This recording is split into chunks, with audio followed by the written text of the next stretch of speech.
like to explain about this bag, the normal or general noken, but there is a special memory about Papua with this gift.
Terima kasih, silakan duduk kembali.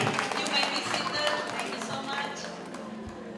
Api doa dan penginjilan terus menyala dari Papua ke bangsa-bangsa sampai kembali ke Yerusalem. The fire of the gospel and the prayers shall keep burning from Papua until to the Tema nations. khotbah yang sedang saya lakukan tahun ini dan ke depan ialah Back to the Bible. The theme of my sermon preaching that I'm doing throughout the year is about going back to the Bible. Semua orang percaya harus kembali kepada Alkitab. Every believers needs to go back to the Bible. Dengar baik-baik, Alkitab dari Kejadian sampai Wahyu itu firman Allah. Please listen carefully that the word of the Bible from Genesis right up to Revelation, all of them are the words of God.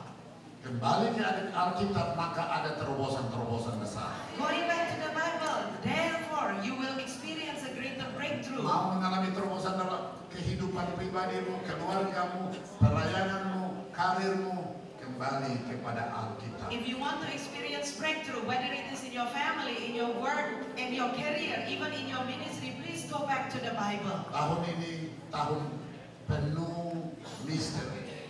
This year is a year full of mission, Kenapa misteri? full of mysteries. Why? Kenapa begitu? Karena perang dunia ketiga ada yang bilang sebentar lagi. Why is that so? Because the World War III is at hand. It's going to happen soon. Karena lihat Iran dan Israel dan Gaza dan lain-lain sebagainya. Right now we have seen what's happening between Iran and Israel. Kalau kami orang Papua bilang bodoh amat. And there are so many Papuans are saying, I don't care. Ya, Yesus ada di sana, Yesus ada di sini. But Jesus who is there, the same Jesus who is at Yesus present mengasihi here. orang Yahudi, Israel. Jesus who loved the Jews, the Israelites. Yesus mengasihi juga orang Iran. Jesus also loves the Iranians. Yesus mengasihi orang Yahudi. Jesus loves the Jews. Yesus mengasihi orang Palestina. Jesus also loves the Palestinians. Yesus mengasihi orang Yahudi. Jesus who loves the Jews. Yesus mengasihi orang Papua. He also the same Jesus who loves the Semua Papuans. suku bangsa Yesus sayang. So all the nations loved by Jesus. Dunia boleh berubah, tapi anak Tuhan tidak pernah The berubah. world may change, but as the sons of Kita God, we tetap cannot berdiri change. kokoh. We have to stand strong. Khotbah selesai. The sermon is over. Semoga masih ada hadiah lain karena beberapa pembicara. Ini simbol transformasi di pemerintahan. Bapak, Ibu, dan saudara-saudara yang saya kasih dalam Tuhan Yesus Kristus, para permisa sekalian, saya Pendeta Tommy Lengkong, saya dari PGLI sebagai Ketua Umum Persekutuan Gereja-Gereja dan Lembaga-Lembaga Injil Indonesia. Kami telah menghadiri konferensi internasional doa dan penginjilan yang dilangsungkan di Sentani di Papua dari tanggal 1 sampai dengan nanti besok tanggal 5. Betapa indahnya kami berada di negeri yang indah ini di Papua, dan dari Papua ini kami melihat ada hal-hal yang menjadi satu terobosan bahwa melalui kegiatan ini kita bersama-sama disatukan. Dari Papua, itu temanya, menuju kepada bangsa-bangsa. Menyalakan api dari Papua menuju kepada bangsa-bangsa. Nah, kesan kami adalah bahwa melalui doa, melalui penginjilan, ini menyatukan gereja-gereja dalam misinya untuk kita bersama-sama mempunyai beban bagi dunia ini. Di dalam satu kesempatan kami mendengar bukan hanya fokus doa dan penginjilan, tapi dalam rangkaian penginjilan ini kita juga membangun bagaimana negara kita, bangsa kita menjadi satu bangsa yang kuat, bangsa yang hebat. Itu di dalam kesan saya selama mengikuti konferensi internasional doa dan penginjilan ini. Dan sekali lagi berterima kasih kami karena kami berada di sini oleh karena undangan saudara-saudara kami dari Papua, yaitu khususnya Bapak Pendeta Lipius Biniluk yang sebagai penyelenggara di tempat ini. Kami berterima kasih sekali lagi, kiranya Tuhan memberkati Bapak Ibu dan saudara dan seluruh masyarakat Papua dan juga khususnya di Papua Barat. Tuhan memberkati. Baik, terima kasih. Saya menyambut sangat kegiatan yang dilaksanakan di tempat ini, ya, Ignite the Fire, menyalakan terang, menyalakan api, ya, di dalam doa dan penginjilan. Mulai dari tanah Papua untuk Indonesia, untuk bangsa-bangsa. Papua menjadi sentral dari sebuah karya Allah yang sangat luar biasa, yang harus dibawa sebagai kesaksian. Di tengah situasi yang kita tahu, bukan kondisi yang baik-baik saja, di tengah penderitaan, di tengah air mata, tapi juga di tengah keindahan, di tengah kedamaian hati yang harus dinyatakan sebagai kesaksian dari tanah Papua untuk Indonesia, untuk bangsa-bangsa. Allah memakai Papua di dalam penderitaannya, Allah memakai Papua di dalam air matanya untuk menjadi berkat. Dan oleh karena itu, tempat ini harus menjadi sentral dari kesaksian Allah, sentral dari kekuasaan dan kemaha besaran Allah yang dinyatakan lewat derita Papua. Allah kita Allah yang memberi diri dalam penderitaan. Allah kita di dalam Kristus, Allah yang memberi diri di dalam pengorbanan untuk keselamatan. Dan oleh karena itu Papua mengambil bagian dalam penderitaan Allah bagi keselamatan bangsa-bangsa. Selain itu, Injil, kebenaran, keadilan, perdamaian harus menjadi juga pijakan dari Papua yang dinyatakan sebagai kesaksian di tengah bangsa-bangsa. Injil, kebenaran, keadilan, dan pendamaian harus diupayakan dengan sungguh-sungguh oleh semua hamba Tuhan, oleh semua masyarakat Papua dalam hubungan dengan berbagai kelompok komunitas di tengah bangsa dan negara ini. Bapak Ibu, saudara-saudara di Papua, tetaplah kuat, tetaplah berdiri teguh di dalam iman, jangan goyah di dalam tantangan dan penderitaan. Karena Allah sedang memakai kita di dalam rencana dan rancangannya yang ajaib. Kita berdoa sungguh, dan kita memohon dan berharap, meminta semua gereja-gereja juga untuk mengambil bagian dalam perjuangan Papua untuk menghadirkan kedamaian, keadilan, dan kebenaran, serta pendamaian, untuk mewujudkan Papua tanah damai, untuk mewujudkan kesaksian, untuk berpartisipasi dengan karya kemuliaan Allah yang sedang dilakukan di Papua. Berdirilah bersama masyarakat Papua, berdirilah bersama tanah Papua untuk menghadirkan keadilan, untuk menghadirkan kebenaran. Sekalipun kita harus berhadapan dengan kuasa-kuasa yang mau menghancurkan keadilan, kedamaian, dan pendamaian. Kita berdiri teguh di dalam iman kita dengan suara profetis, tapi juga dengan nyali profetis dan tindakan profetis untuk mengusung kedamaian dan menjadikan Papua sebagai tanah damai. Tuhan beserta Papua, tanah Papua, bangsa Papua untuk menjadi berkat dan kesaksian demi puji dan hormat namanya. Kemarin, hari ini, dan selamanya. Di penyampaian materi katakan, ya banyak pejabat kita yang punya gelarnya ya cukup berat di belakang sampai banyak begitu.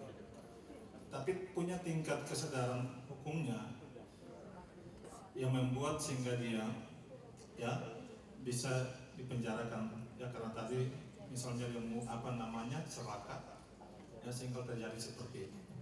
Tapi sebaliknya, saya bilang sebaliknya begini, kaitan dengan tema tadi ya pemerintah yang bersih. Ada penegak hukum yang punya gelar juga sekudang, ya. Tapi mereka sendiri yang membuat ya kesadaran hukum itu menjadi rendah. Saya bilang begitu, Bapak bisa menerjemahkan. Nah, bagaimana kita mendapatkan pemerintah yang bersih kalau di dalamnya penegak hukum juga memiliki kesadaran hukumnya rendah? Ya.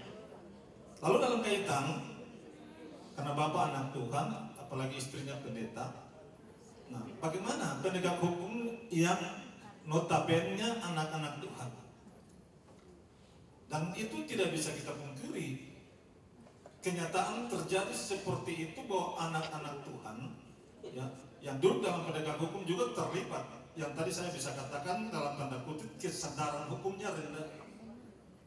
Nah ini yang perlu ya, karena bicara tentang bagaimana pemerintah yang bersih, tapi juga bagaimana mitra antara pemerintah dan gereja. Dan kita harus menyampaikan suara profetis kita, kenabian kita. Dan terkadang gereja menyampaikan ini tapi itu sulit diterima oleh pemerintah. Bahkan orang-orang gereja pun bisa diancam. Nah ini kami mengalami ini. Nah bagaimana solusinya itu? Ya terima kasih. So I just summarize the question.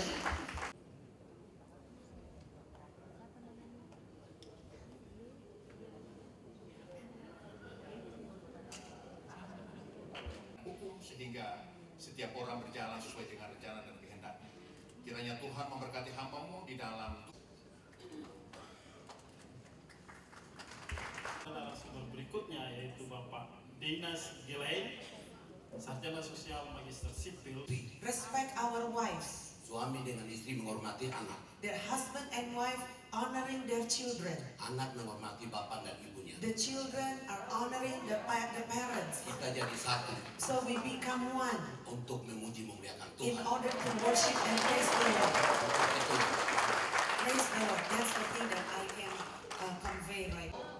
Selamat siang untuk kita semua. Good afternoon to all of us. Waktu saya 5 menit, jadi akan menggunakan waktu 1 menit untuk memperkenalkan dan ada video. 40 seconds. Nama saya Pendeta Daniel Sukan, Ketua My name Umum is- Persekutuan Gereja-Gereja Papua, Provinsi Papua Barat. My name is Pastor Daniel Sukan, and I'm the leader of the church in West Papua. Saya adalah leader yang dimentor oleh Bapak Pendeta Lipius Pinelo. Terima kasih banyak untuk mentoring. I'm a leader, mentored by Pastor Pinius, Pinius. Atas nama pemerintah Provinsi Papua Barat, saya diminta untuk menyampaikan permohonan maaf atas ketidakhadiran Bapak Gubernur Provinsi Papua Barat, Dr. Andus Lobigus Madajana. On behalf of West Papua, I would like to apologize because he's unable to come. The governor is not able to come to attend this conference. Oleh karena Ketua Panitia dan sudah memberikan mohon menjadi narasumber. Because the leader of this, the committee leader of this conference have sent 3 letters. Number 1 is the invitation for the governor to attend this meeting. Number 2 is instruction to send 50 delegates from West Papua to attend this meeting. And then number 3 is to become one of the speaker for this conference. Tapi beliau ada di Jakarta sekarang dan mohon saya menyampaikan permohonan maaf. But right now he's in Jakarta apparently, so allow me to apologize on behalf of him. Tidak hadir tetapi memfasilitasi kami 20 orang untuk datang menghadiri. Dan teman-teman ada bersama-sama dengan penuh semangat. He is unable to come, but he facilitated. There are 20 of us coming from West Papua to come and join this conference together. Izinkan saya menyampaikan satu kesaksian terkait pemerintah Provinsi Papua Barat. So allow me to just give one testimony according to what happened in the West Papua government. Dr. Andus Lobigus Madajana, The Muhammad governor, Lakotani, the governor and the vice governor of West Papua, 2 putra terbaik dari Provinsi Papua Barat, 2 of the best sons of Papua, West Papua, yang Tuhan percayakan untuk memimpin dalam 2 periode. Periode pertama 2017 sampai 2022 dan periode kedua 2025 sampai 2030. so 2 of the best sons of West Papua that God has entrusted them to lead in 2 periods from 2012 to 2017 to 2022, and then 2022 to 2027. Dan sebagai pemimpin yang mengandalkan Tuhan dalam doa, and as a leader that rely on God through prayer, izin kemarin dalam masa kampanye mereka punya moto adalah doamu sudah dikabulkan. and as the motto of their campaign, previously they say your prayer has been answered. That's the motto of the campaign. Dan akhirnya Tuhan kabulkan. Satu-satunya gubernur yang melawan kota kosong di seluruh Indonesia adalah gubernur dari Provinsi Papua Barat. And really the prayer of the people has been answered because they become the only governor in the whole of Indonesia that is actually the only candidate as the governor. So there is no opposition. Nampaknya yang mau lawan takut karena ada kuasa doa. It seems like nobody is willing to oppose because of the power of prayer. Moto atau konsep pembangunan adalah membangun Papua Barat dengan hati, mempersatukan dengan kasih, mewujudkan Papua Barat yang aman, sejahtera, mandiri dan bermartabat. The concept of the development Papua Barat is to develop West Papua dengan hati dan mempersatukan dengan kasih, and also to unite in love, mewujudkan Papua Barat yang adil, to aman, create West Papua that is in justice and then safe, sejahtera, prosperous, dan mandiri. and also independent. Dan puji Tuhan, And praise the Lord, hari ini menjadi seorang figur yang memenuhi satu kriteria sebagai anak Tuhan, punya Kristus, punya karakter, punya kompetensi, dan punya komitmen. and praise the Lord. Right now we see this figure, the governor, the leader that have Christ, that have character, that has competence, and leading the region very well in Christ. Hal yang kedua dan terakhir yang ingin saya sampaikan pada kesempatan ini adalah The second thing and the last thing I wanted to express with this opportunity is this. kami tim 20 orang atau 18 orang dari Papua Barat sangat diberkati lewat kesempatan kegiatan ini. Our team consisting of 18, almost 20 people coming from West Papua, we are so blessed being able to attend this conference. Doakanlah kami karena bukan kebetulan PGGB Papua Barat menjaga pulau peradaban bersejarah yaitu Pulau Mansinam. Please pray for us because us in West Papua, we are the one who actually have to guard this historic island, the island of Mansinam. Sehingga api, the spirit of Mansinam tetap terbawa mulai dari sini sampai Manokwari dan seterusnya. So that the spirit of Mansinam can be carried on from that place to this place until Manokwari and forever. Terima kasih. Berikut video singkat terkait dengan apa yang Tuhan kerjakan lewat pemerintah Provinsi Papua Barat dan PGGB. Silakan. So thank you so much and allow me to show this short video of what God is doing in our place. Bagian terakhir akan dikat.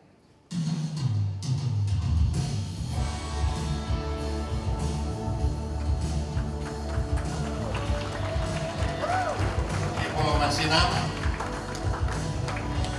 This is the island of Mansinam. ini kegiatan penulisan murid menulis Alkitab dalam waktu 1 jam pada tanggal 5 Februari yang lalu.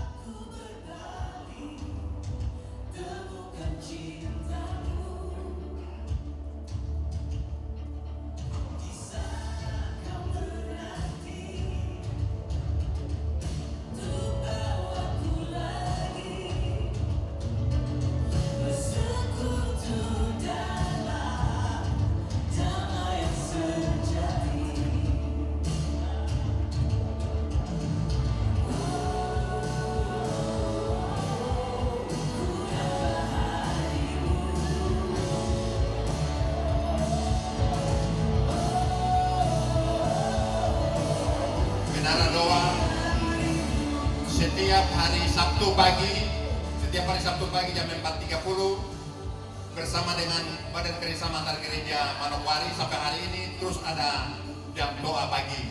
Kami belum punya gedung, kami berdoa di halaman kantor kejaksaan setiap hari Sabtu pagi. Every Saturday morning we pray together in front of the House of Representatives. So we keep on doing it for many years. Tanggal 5 Februari yang lalu Ada 3.870 orang menulis Alkitab dari Kejadian sampai Wahyu dalam waktu 1 jam. Last 5th of February, they write the Bible. 3,800 people writing the Bible.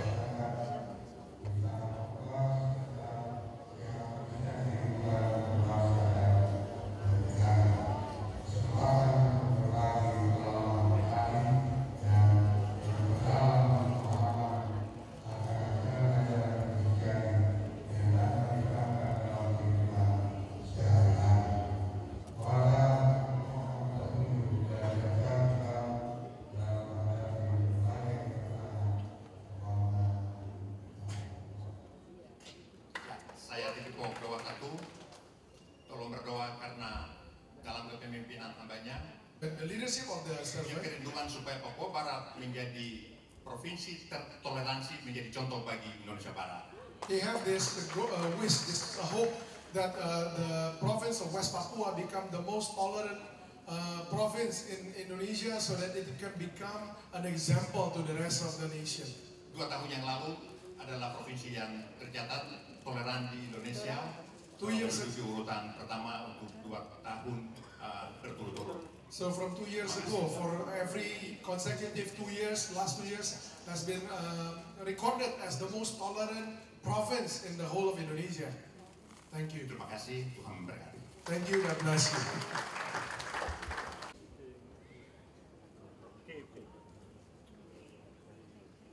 Dokumentasi ada? Kalau nggak ada dokumentasi saya dokumentasi. Wah, terima kasih Pak Roni Mandang yang sudah mengambil dokumentasi ya. Dokumentasi pada Pak Roni Mandang itu sangat lengkap sekali.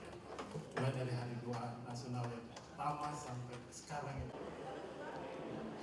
Ya, nama saya Pendeta Lipius Binilup.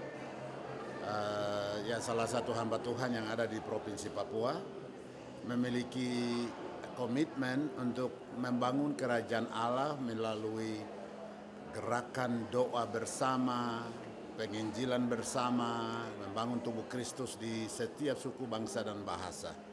Nah, oleh karena itu, konferensi api doa dan penginjilan ini Tuhan atur dan dihadiri oleh nasional dan internasional. Mereka yang berpengalaman jam-jam terbang luar biasa, mereka hadir, duduk bersama, berpikir bersama di Jayapura di sini. Nah, lebih utama lagi kami bersyukur karena 8 pimpinan aras nasional tingkat pusat, PGI, PGPI, KWI, PGLI, Ortodoks, Advent, semua mereka, Bala Keselamatan, mereka semua kumpul di dalam wadah Forum Umat Kristen Indonesia atau FUKRI. Bersama-sama tetapkan juga 4 tahun yang lalu di sini juga di Papua Rumah Doa Segala Bangsa, 5 Juli menjadi hari doa umat Kristen dalam sejarah kekristenan Republik Indonesia. Belum pernah terjadi itu. Dan itu terjadi di atas tanah Papua. Oleh karena itu harapan saya setelah konferensi ini peserta dari Papua Barat dan peserta dari seluruh dunia pulang, pertama harus gerakan doa untuk seluruh umat berdoa. Ya, seluruh umat berdoa dengan jam-jam bisa ditentukan kapan saja. Doa menjadi pola hidup dalam setiap kehidupan orang percaya. Kedua, berkenan bangunlah bukit-bukit doa, rumah-rumah doa. Harapan saya sebenarnya dulu saya pernah bicara sama seseorang yang saya tidak mau sebutkan nama di sini, Papua Barat, bangun rumah doa lebih besar dari sini. Nah, karena Injil masuk di tanah Papua itu simbolnya ada di Mansinam, Papua Barat. Oleh karena itu izin bapak-bapak yang ada di Papua Barat, bikinlah rumah doa segala bangsa di Papua Barat dengan jumlah yang lebih ruangnya agak besar. Seperti itu supaya seluruh dunia datang berdoa di sana. Itu penting sekali. Dan gerakan berikut bagaimana evangelisasi bersama, membangun kerajaan Allah bersama-sama, bersatu. Jadi denominasi gereja di Papua Barat kalian bersatu. Ya, tinggalkan dan lupakan denominasi isme, ego, sektoral, tinggalkan semua. Kembali fokus kepada Yesus dan kembali kepada Alkitab. Itu penting sekali. Dan terima kasih untuk pemerintah daerah Papua Barat memiliki konsen yang kami sudah ikuti bertahun-tahun dan sekarang ini support luar biasa. Ya, dengar baik-baik. Anda ada karena Tuhan. Dan Tuhan mempercayakan hamba-hamba Tuhan sedang melayani. Kader-kader yang bekerja di pemerintahan bersatu, bersama-sama bergandengan tangan, membangun kerajaan Allah berkualitas. Oleh karena itu tidak salah kalau pemerintah, gereja, adat, pemuda, kaum perempuan bersinergi membangun kerajaan Allah di Papua Barat. Papua dan Papua Barat bersatu membangun kerajaan Allah dan menjadi berkat dari Papua ke bangsa-bangsa, dan kita bersama-sama injakan kaki di Yerusalem secara spiritual. Saya percaya Yesus senang dan Yesus akan datang segera. Oleh karena itu mari kita bersatu. Sekali lagi saya mau sampaikan kepada Pak Gubernur Papua Barat, terima kasih untuk utus delegasi dari Papua Barat. Mereka sudah hadir, konferensi bersama dan mereka akan kembali. Kalau Bapak Gubernur kembali dari luar Jakarta, Papua, Manokwari, dengarkan hasil dari apa yang mereka sudah rasakan di sini. Dan nyalakan api, doa, penginjilan dari Papua ke bangsa-bangsa. Tuhan memberkati.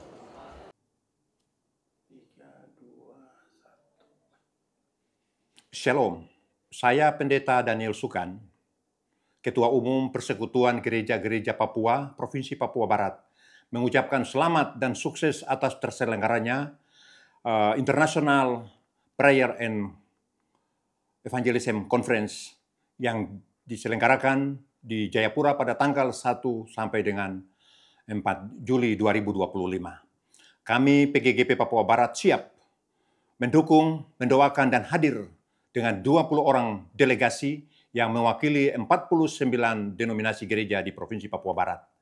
Menyadari pentingnya kehadiran PGGP di Papua Barat sebagai pengawal The Spirit of Mansinam, kami sangat bersyukur bahwa ada kegiatan yang akan menjadi alat di tangan Tuhan untuk menggerakkan doa dan penginjilan yang tentu dimulai dari Papua, yang pada prinsipnya kita tahu Injil dimulai dari Pulau Mansinam.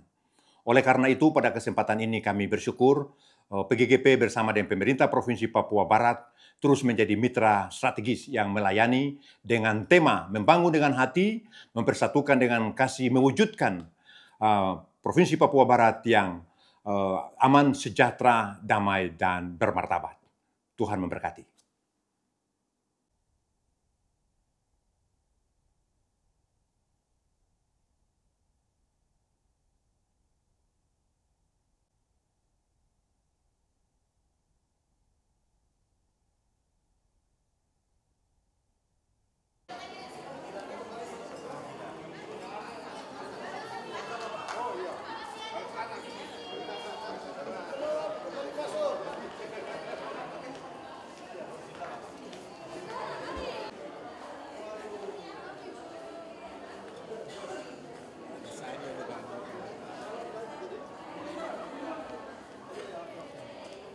Our church is still a few years old, and the Lord taught me at that time on how to reach out to the community where I was positioned, atau menjangkau kota atau menjangkau komunitas. And this is what God told us. This is how the way in which you will reach out to your city and to your surrounding, to your community.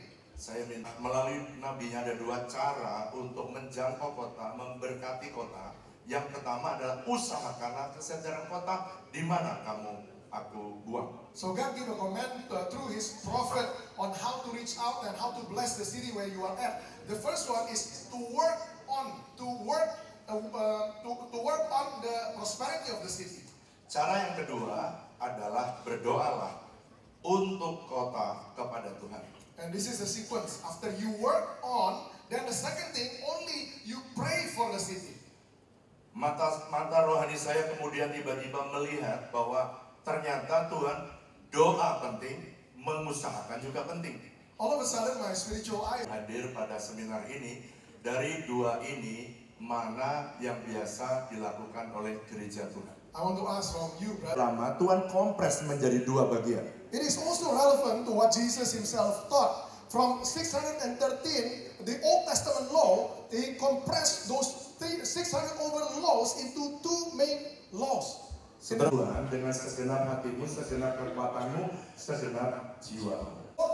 Then it says You should love the Lord your God with all your heart, your mind, your strength. After that is for you to love one another. You love your neighbor. Standar operating prosedur dari kerajaan surga. So in the teaching, the standard operating procedure of what we are supposed to do as a church. Berdoa kepada Tuhan, tapi kita juga mengusahakan. So we not only pray to God, but we also work on melakukan love God and loving people.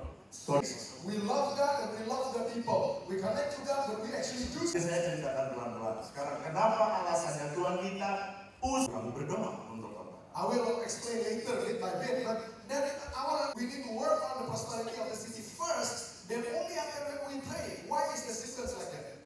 Adalah kesejahteraan kita. What the reason? Tuhan namanya Christine Kane, dia berkata Christine Kane, he said, menyembunyikan kamu, tapi dia menyelamatkan deeper now. What does it mean to work on working on something for the prosperity of the city?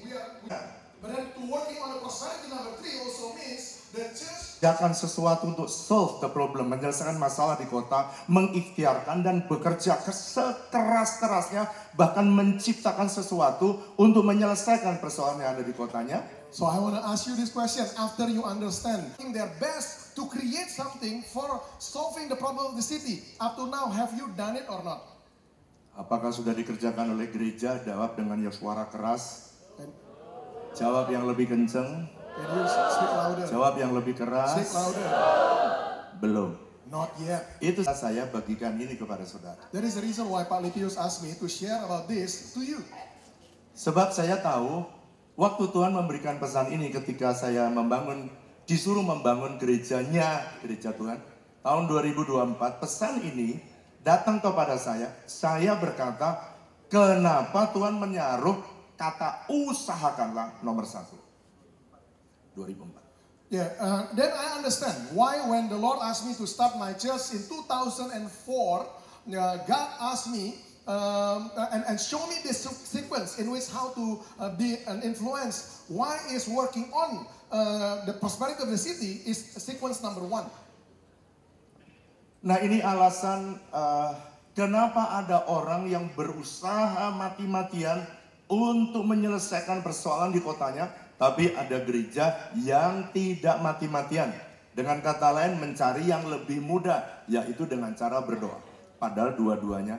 There are churches who really work their best doing everything they can to solve the problem of the city, while there are other churches who choose the easier route, choose the easier option, which is just to pray for the city, and they don't really do something for the city. Kalau gereja melakukan 4 ini, kenapa dia habis-habisan? Karena ini jawabannya. Karena kita sungguh-sungguh mengasihi kota di mana gereja kita ditanam Tuhan.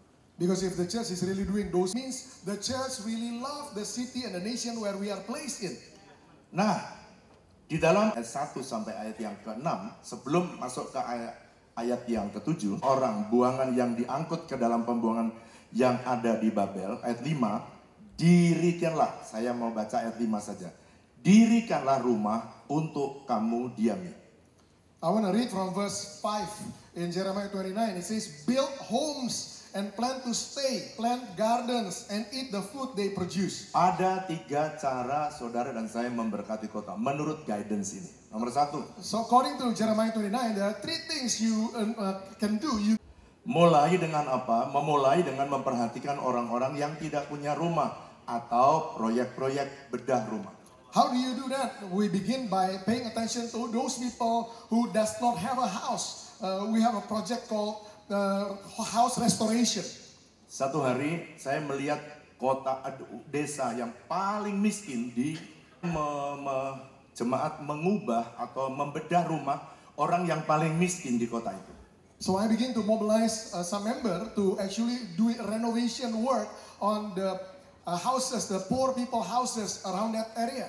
Lalu lurahnya ada di samping saya pada waktu peresmian. And then the community leader from the government that is in that community, he was there during the opening of the house. Lalu dia bilang gini, Pak Pendeta. And a family, his household, I will tell him to go to your church.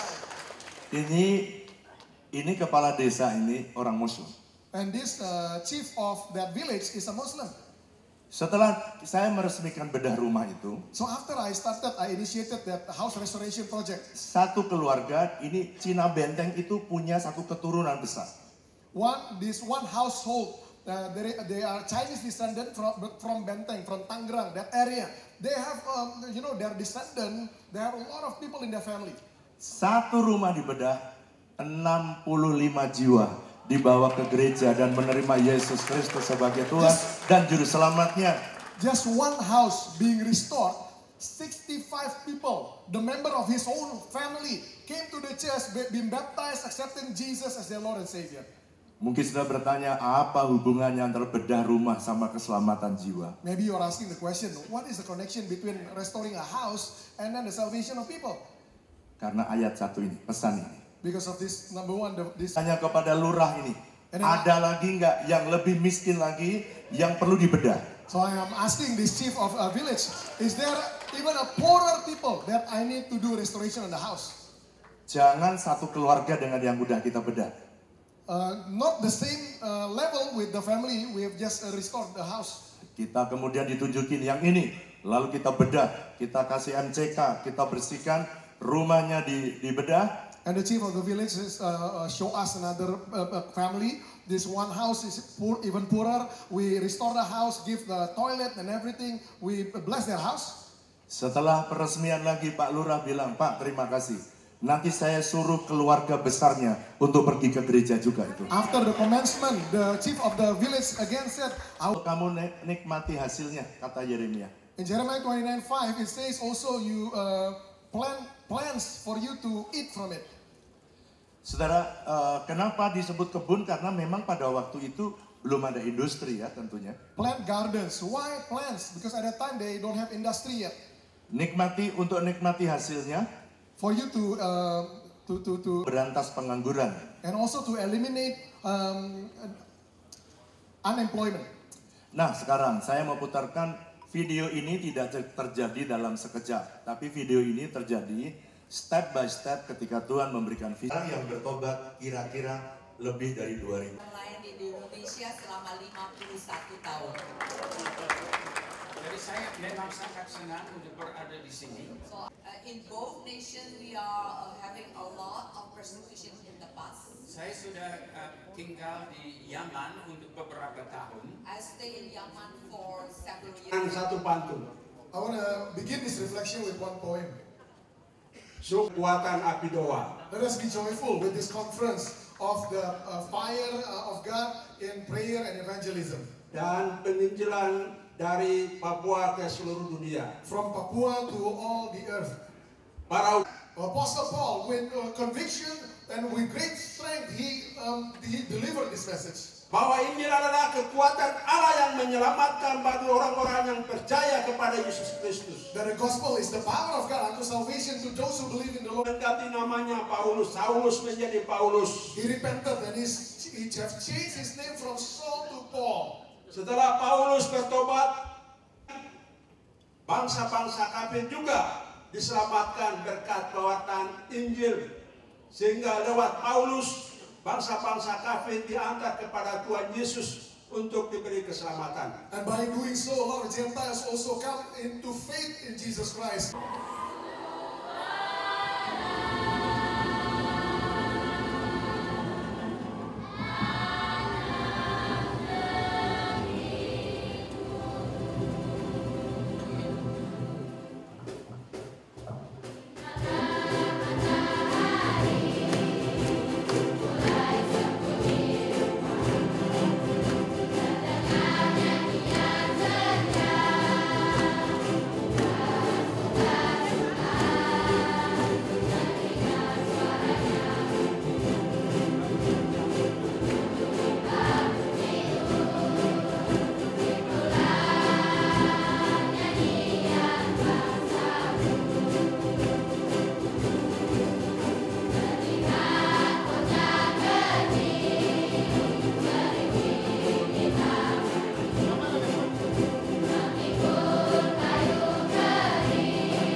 dengan lintas agama, FKUB, bahkan hadir wakil Fellowship of Indonesian Evangelical Churches, Fellowship of Pentecostal Churches, and from different elements of the government. There was no color, there was no floor.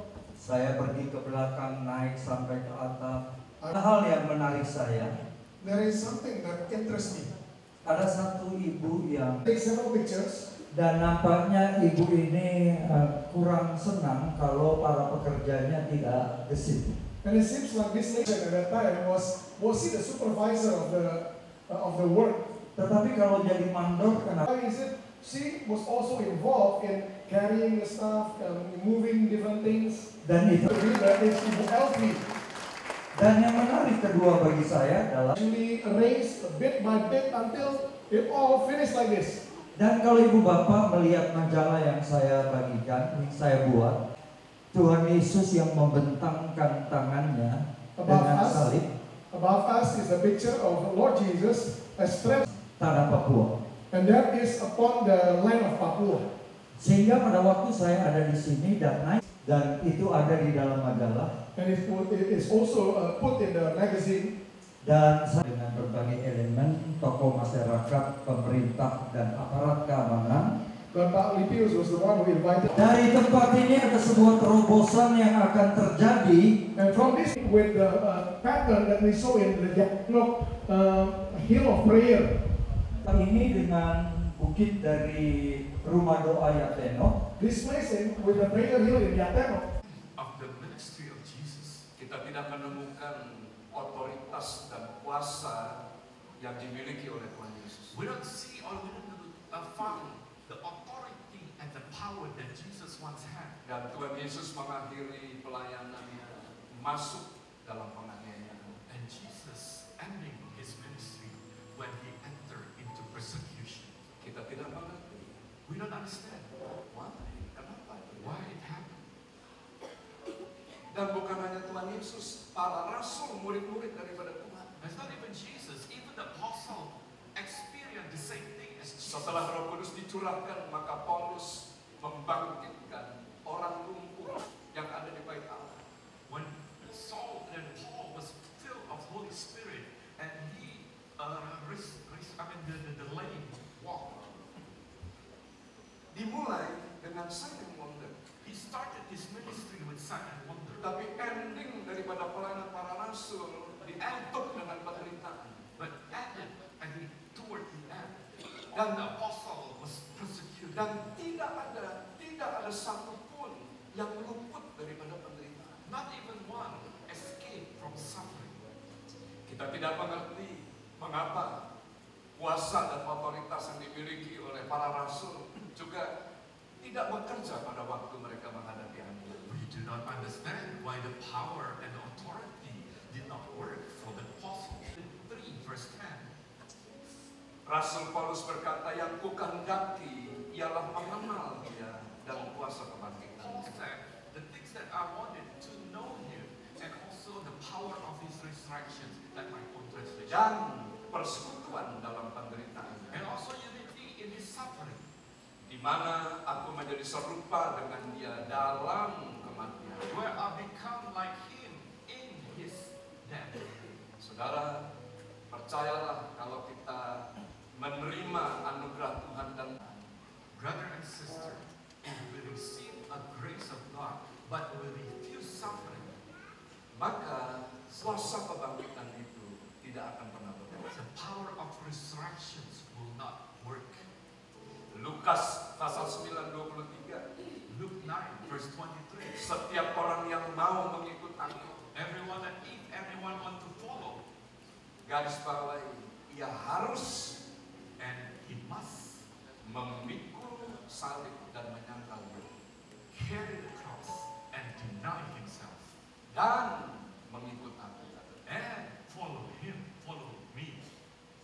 Mengikut Kristus bukan merupakan suatu hal yang menyenangkan saja. It's not just a wonderful thing or good things. Ada satu sisi yang lain, but there's another side yang mengajak kita untuk masuk dalam penderitaan, that carry us into the suffering. Saudara, suka atau tidak suka, mau atau tidak mau, percayalah Tuhan akan mengajak Anda untuk masuk dalam penderitaan. Whether we like it or not, whether we want it or not, but God will lead you into suffering. Musa pernah berdoa, saudara, usia manusia 70 tahun sampai dengan 80 tahun. Moses prayed that man age 70 or 80. Kebanggaannya adalah kesukaran dan penderitaan. His pride is because of suffering, because of the persecution. Mengapa Tuhan izinkan kita untuk masuk dan mengalami penderitaan? Why God allow us to experience? Lukas 24 ayat 26. Luke 24 verse 26. Kalau ditayangkan, Alkitab mencatat, bukankah Mesias harus menderita semuanya itu? The Messiah have to experience suffering untuk masuk ke dalam kemuliaan, to enter into His glory. Saudara, tanpa penderitaan, without suffering, maka tidak ada kemuliaan. So there's no glory. Halo? Without cross, maka tidak ada keselamatan buat kita there's no semua. salvation. Tanpa pengorbanan Kristus tidak ada kesembuhan. Without sacrifice, there's no healing. Karena bilur-bilurnya yang akan menyembuhkan. Because His stripes that heal us. Saudara yang dikasih oleh Tuhan, brother and sister, apa yang dinubuatkan oleh Pastor Rick, saya aminkan. What's Pastor Rick Riley prophesies, I say amen. Bahwa Papua akan dipakai oleh Tuhan untuk menjadi berkat buat bangsa-bangsa. Papua will be used to become a blessing. Why?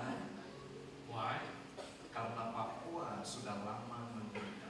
Because Papua has been suffering for a long time. Dari uskup kita mendengar jeritan hati dari masyarakat Papua. From the Uskup Catholic, we heard tekanan, suffering, tekanan, the pressure sudah dialami oleh penduduk yang di tempat ini. That were experienced by the Papua.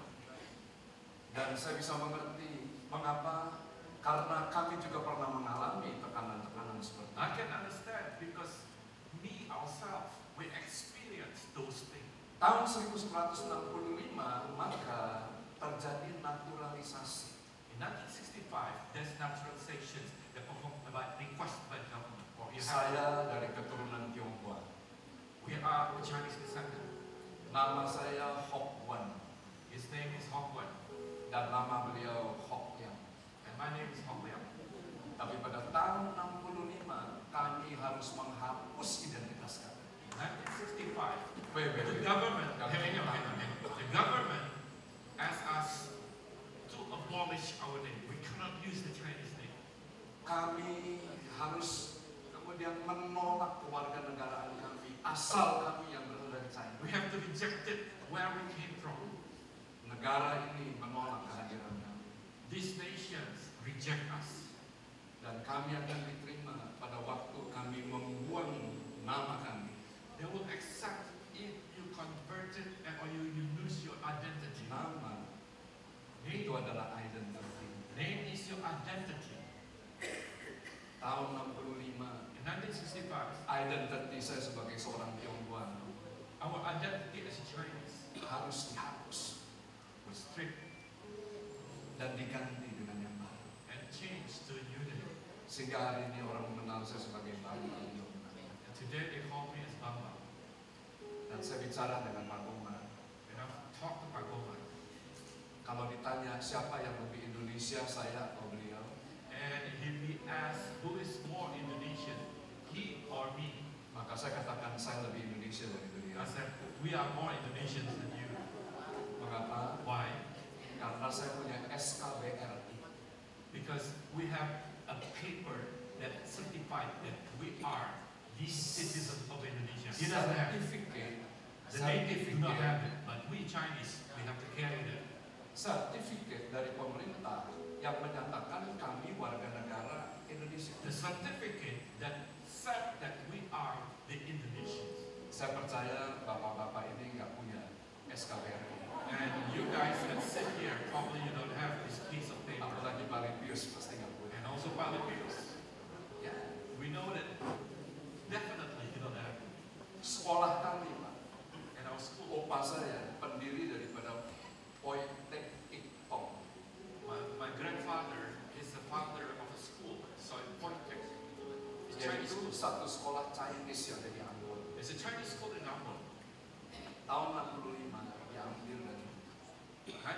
65, actually in 66 it was closed down.